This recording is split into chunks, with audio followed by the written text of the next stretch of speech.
मुख्यमंत्री पुष्कर सिंह धामी ने गोपेश्वर में वीडियो कॉन्फ्रेंसिंग के माध्यम से कुमाऊं कमिश्नर और कई जिलों के डीएम के साथ समीक्षा बैठक की है। सीएम ने अधिकारियों के साथ क्षेत्र में हुई भारी बारिश से हुई क्षति और साथ ही राहत और बचाव कार्यों की भी समीक्षा की। इस दौरान सीएम ने अधिकारियों को राहत और बचाव कार्यों में तेजी लाने और विभागों को आपसी समन्वय के साथ काम करने के निर्देश दिए हैं। सीएम ने सभी अधिकारियों को निर्देश देते हुए कहा है कि इस समय सभी लोगों की जान माल की सुरक्षा करना सबसे जरूरी है।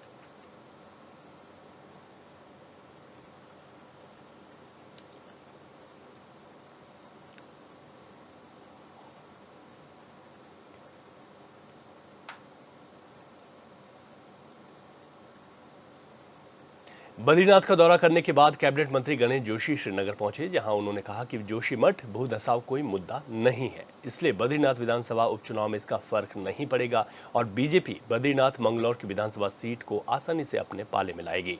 गणेश जोशी ने आगे कहा कि यहां की जनता विकास चाहती है, जिसे बीजेपी पूरा करेगी। गणेश जोशी ने यह भी कहा कि कृषि और बागवानी के क्षेत्र में प्रदेश ने उन्नति की है, जिसका फायदा किसानों को हुआ है और बद्रीनाथ क्षेत्र में भी किसानों को सरकार की योजना का फायदा पहुंचा है, इसलिए बीजेपी के लिए दोनों सीट अपने पाले में लाना आसान है। कोई मुद्दा नहीं है। मैं वहाँ के लोगों से लगातार 3 दिन में कई सभाएं में करके आ रहा हूँ। वहाँ के लोग विकास चाहते हैं और उनको पता है कि विकास तभी संभव होगा क्योंकि आज दिल्ली भी भारतीय जनता पार्टी की सरकार है और प्रदेश भी भारतीय जनता पार्टी की सरकार है। दोनों सीटें भारतीय जनता पार्टी जीतने वाली है। ये आपके चैनल के माध्यम से मैं कहना चाहता हूँ। पहाड़ों में मानसून की एंट्री होते ही जगह जगह सड़कों के बंद होने का सिलसिला थमने का नाम नहीं ले रहा है, जिसका सीधा असर चारधाम यात्रा और तीर्थाटन और धार्मिक पर्यटन पर पड़ रहा है। चमोली जिले में पिछले 36 घंटों से रुक रुक कर बारिश हो रही है। इसके बाद विष्णुप्रयाग में बद्रीनाथ नेशनल हाईवे को 24 घंटों के बाद आवाजाही के लिए खोल दिया गया है, लेकिन हनुमान चट्टी के पास गुटशिला में जेसीबी के ऊपर बोल्डर गिरने से बद्रीनाथ हाईवे बाधित हो गया, जिसकी वजह से लोगों को काफी परेशानियां यहां पर हो रही हैं। वहीं बलदौड़ा ब्रिज के पास हाईवे सुचारू होने के बाद हेमकुंड साहिब जाने वाले तीर्थयात्रियों ने भी राहत की सांस ली है। उधर रविवार को स्थगित की गई चारधाम यात्रा के बाद आज फिर से यात्रा सुचारू हो गई है, जिसके बाद चारों धाम में श्रद्धालुओं ने भारी संख्या में बद्री विशाल के दर्शन किए हैं और अन्य धामों में भी श्रद्धालु दर्शन करने पहुंच रहे हैं।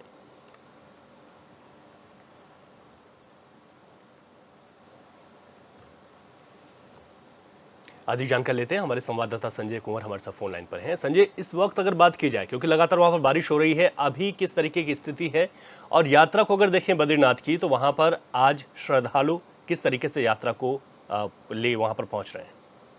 रवि जी, देखिए, अभी तो जोशीमठ में मैं मौजूद हूँ, तो जोशीमठ में अभी बिल्कुल बारिश थम चुकी है, लेकिन देर रात से सुबह 7 बजे तक यहाँ पे जो उच्च हिमालय क्षेत्रों में बारिश हुई है, उसके चलते जो ठीक हनुमान चट्टी के समीप घुड़शिला नामक जगहों में एक जेसीबी के ऊपर जो है बोल्डर गिरने से अभी बद्रीनाथ हाईवे बाधित है और जिसके चलते अभी सड़क के दोनों ओर जो है यात्री वाहनों का बड़ा काफिला जो है लगा हुआ है। हालांकि 2 बजे तक जो है बीआरओ ऑफिशियल ने सड़क मार्ग को खोलने की बात कही है, लेकिन राहत भरी बात ये रही कि 24 घंटे के बाद जो है विष्णुप्रयाग के समीप जो मार्ग बाधित हो गया था, तो वो अब जो है सुचारू हो चला और जिसके बाद गोविंद घाट, घांगरिया, हेमकुंड साहिब और फूलों की घाटी जाने वाले पर्यटक और तीर्थयात्री श्रद्धालु जो भी थे, उनका जत्था जो है गोविंद घाट की ओर रवाना हो गया और तीर्थयात्रियों ने राहत की सांस ली है। लेकिन पिछले 24 घंटे से भगवान बद्री विशाल के जो धाम में जो है सन्नाटा पसरा हुआ है, क्योंकि अभी कल जो है प्रशासन शासन द्वारा जो है यात्रा पे ब्रेक लगाया गया था, लिहाजा जो जहां पे थे तीर्थयात्री उन्हें वहीं रोक दिया था प्रशासन ने। इसलिए भगवान बद्री विशाल का जो सिंह द्वार है वो बिल्कुल सुबह जो है उसमें सन्नाटा पसरा हुआ था और कल जो है इस सीजन में पहली बार ऐसा नजारा देखने को मिला कि बद्रीनाथ धाम में एक भी श्रद्धालु की आवाजाही नहीं रही और पूरी तरह बाजार में, मुख्य बाजार से लेकर देवदर्शनी चौक तक जो है सन्नाटा पसरा नजर आ रहा है। हालांकि आज जो है शासन प्रशासन ने यात्रा सुचारू कर दी है, लेकिन अभी हनुमान चट्टी के आगे जो है ये घुड़शिला में जो चट्टान टूटने से जो भी मार्ग बाधित है, उसमें जो है बद्री विशाल की यात्रा पे अभी ब्रेक लगाया है और अब ये अंदाजा लगाया जा रहा है कि दोपहर के बाद ही जो है एक बार फिर बद्रीपुरी में रौनक लौटेगी, जब ये हनुमान चट्टी के समीप जो है ये सड़क जो बाधित हो रखी है वो खुलेगी। जी बिल्कुल संजय, जो ज्योतिर्मठ है, जोशीमठ और उसके आसपास के जो इलाके हैं, इस वक्त अगर मौसम की बात की जाए तो किस तरह का मौसम वहाँ पर बना हुआ है? देखिए, जोशीमठ के 6 किलोमीटर के दायरे में अब बिल्कुल आसमान अभी हालांकि बादलों से ढका है, लेकिन बारिश बिल्कुल थमी हुई है। और खुश वाली बात ये है कि जो सुबह से यहाँ पे अलकनंदा का जो जलस्तर है वो भी काफी कम हुआ है। 952.4 मीटर के फ्लो के साथ जो है अलकनंदा बह रही है और धौली गंगा का भी यहाँ पे प्रभाव कम हुआ है। और 7 बजे के बाद यहाँ पे बारिश बिल्कुल थमी हुई है। अगर जोशीमठ की बात की जाए तो यहाँ पे आज बिल्कुल बहुत ही कम बारिश हुई है और मात्र 1 mm बारिश दर्ज की गई है। तो आप खुद इससे अंदाजा लगा सकते हैं कि आज जो है यहाँ पे आने वाले बद्रीपुरी आने वाले हेमकुंड साहिब और फूलों की घाटी आने वाले यात्रियों के लिए, श्रद्धालुओं के लिए और प्रकृति प्रेमियों के लिए ये एक अच्छी खबर है। बिल्कुल बिल्कुल, आपने ठीक कहा कि मौसम अच्छा बना हुआ है, लेकिन दिक्कतें हो रही हैं लैंडस्लाइड के चलते। संजय, बहुत शुक्रिया तमाम जानकारी के लिए आपका। चंपावत जिले में पिछले 5 दिनों से हो रही मूसलाधार बारिश ने चंपावत जिले के मैदानी और पर्वतीय क्षेत्रों में भारी तबाही मचाई है। भारी बारिश के चलते राष्ट्रीय राजमार्ग टनकपुर चंपावत कई स्थानों पर बंद हो गया। मार्ग को प्राथमिकता से खोला जा रहा है। वहीं मैदानी टनकपुर और बनबसा क्षेत्र के लोगों के घरों में पानी घुस गया, जिसकी वजह से लोगों को भारी नुकसान का सामना करना पड़ा है। कई जगह जल भराव को देखते हुए प्रशासन एक्टिव मोड में सुरक्षा के पुख्ता इंतजाम करने में भी जुटा हुआ है। लगातार हो रही भारी बारिश और जल भराव को देखते हुए गदरपुर से एनडीआरएफ की टीम 2 नाव के साथ टनकपुर पहुंची है।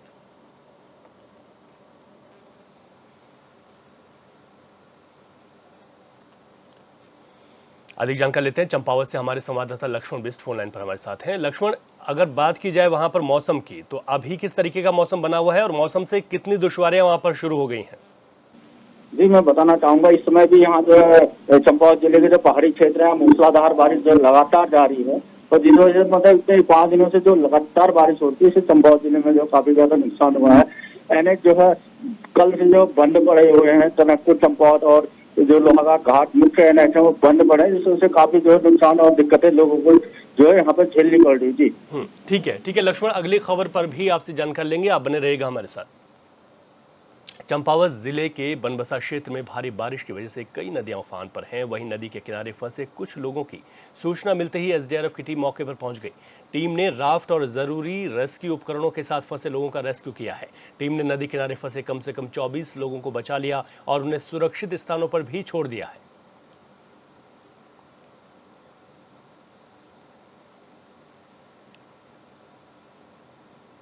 हमारे संवाददाता लक्ष्मण बिस्ट लगातार हमारे साथ बने हुए। लक्ष्मण, यहाँ पर 24 लोगों को सुरक्षित निकाल लिया गया है क्या, और लोग भी यहाँ पर फंसे हुए हैं? अभी क्या स्थिति है? जी, मैं बताना चाहूंगा, जो चंपावत जिले के जो मैदानी क्षेत्र है टनकपुर बनबसा, वहाँ जो है बारिश का सबसे ज्यादा असर देखने को मिल रहा है। कतई बाढ़ की स्थिति वहाँ आ गई है। तो जो नदी किनारे लोग फंसे थे, लगभग अभी तक जो है 120 लोगों को एसडीआरएफ के द्वारा जो है निकाल लिया गया वहाँ से। अभी भी कई लोग फंसे हैं। पुलिस और एसडीआरएफ लगातार बचाव राहत कार्य में जुटी है। जी अच्छा, ठीक है, आप बता रहे हैं कि अभी भी कई लोग फंसे हुए हैं जिनका राहत बचाव कार्य जारी है। ठीक है, बहुत बहुत शुक्रिया लक्ष्मण तमाम जानकारी के लिए आपका।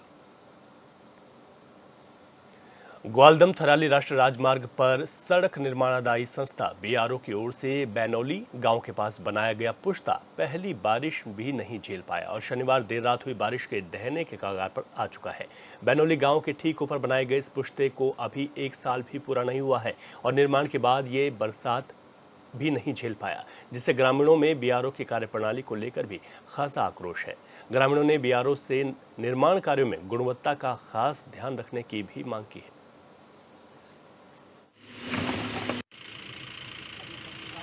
तो अभी कुछ नहीं ऐसा हुआ है। ये समय पे जो चीज़ है ये बता दी गई थी प्रशासन को भी, और जो बीआरओ की टीम है इनको भी अवगत करा दिया गया था। और बीआरओ टीम का भी अच्छा जो अभी है उनका अच्छा साथ रहा कि वो समय से आके उन्होंने यह कार्य को बड़ा नुकसान होने से उसे बचा लिया। और जो है कि ये एक बरसात भी नहीं हो चुकी इस पुस्तक को बना हुआ था।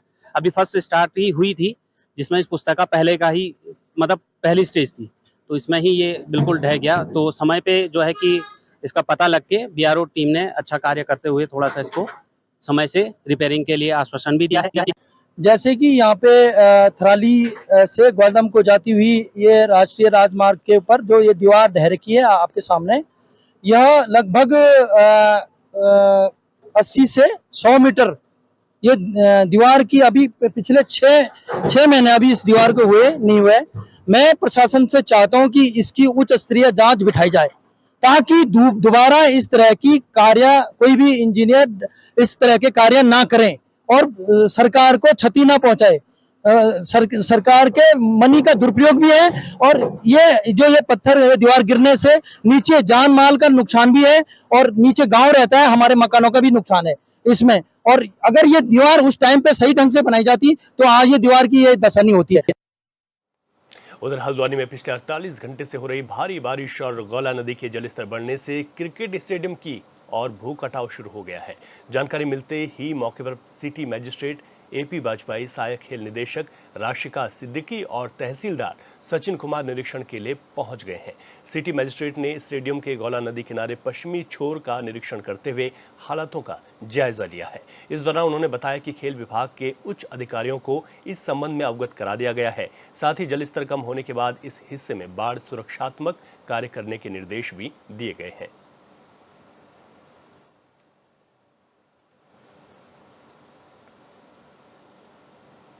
डीएम चमोली हिमांशु खुराना ने पोलिंग पार्टी रवानगी स्थल का निरीक्षण किया है और आवश्यक दिशा निर्देश भी दिए हैं। जिला निर्वाचन अधिकारी हिमांशु खुराना ने स्पोर्ट्स स्टेडियम गोपेश्वर में पोलिंग पार्टी रवानगी स्थल और मतगणना स्थल का निरीक्षण किया है और व्यवस्थाओं का जायजा भी लिया। उन्होंने निर्देश दिए हैं कि मतदान कार्मिकों की रवानगी स्थल पर सामग्री वितरण, कार्मिकों का प्रशिक्षण, वाहन पार्किंग, पेयजल समेत सभी जरूरी व्यवस्थाएं की जाए।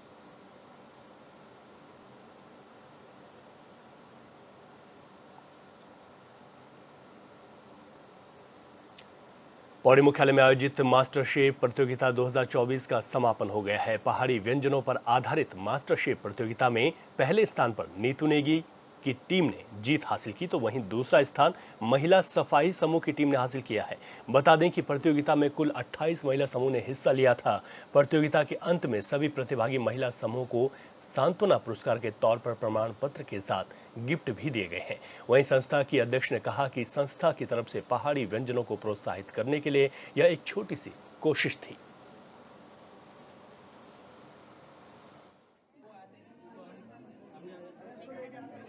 आज हम पहली बार पौड़ी में मास्टर शेफ पौड़ी नाम से एक सफल आयोजन प्रतियोगिता का कर पाए हैं, जिसमें हम लोगों ने पहाड़ी व्यंजनों के प्रदर्शनी, पहाड़ी व्यंजनों का स्वाद के लिए ये एक आयोजन किया था। और पिछले विगत कुछ दिनों से हम इसके बारे में काफी चर्चाएं कर रहे थे कि हम कैसे करेंगे, क्या करेंगे। पहाड़ी व्यंजनों का है, पहाड़ी वेशभूषा, मतलब हमारी संस्कृति कहीं ना कहीं इसमें झलकती है। तो आज पूरी मिला के हम लोगों के बीच में 32 के आसपास टीम थी, जिसमें किसी समूह में 5 थे, किसी में 4 थे, किसी में 6 थे। तो समूह भी थे, महिलाओं की टीम भी थी। बहुत उत्साह देखने को मिला हमें, जिसमें हमारे यहाँ हमारे बीच मुख्य अतिथि के रूप में हमारे माननीय विधायक राजकुमार पोरी जी ने हमारे बीच में उपस्थिति रही उनकी, और मुख्य निर्णायक के रूप में हमारे बीच में संयुक्त मजिस्ट्रेट पौड़ी और हमारी जो बीडीओ मैम है, हमारी डीडीओ मैम है, ये सभी महिलाएं हैं। तो महिलाओं के बीच में इन लोगों ने सारा निर्णय इन्हीं का था और इन्हीं ने इसको आगे कराया।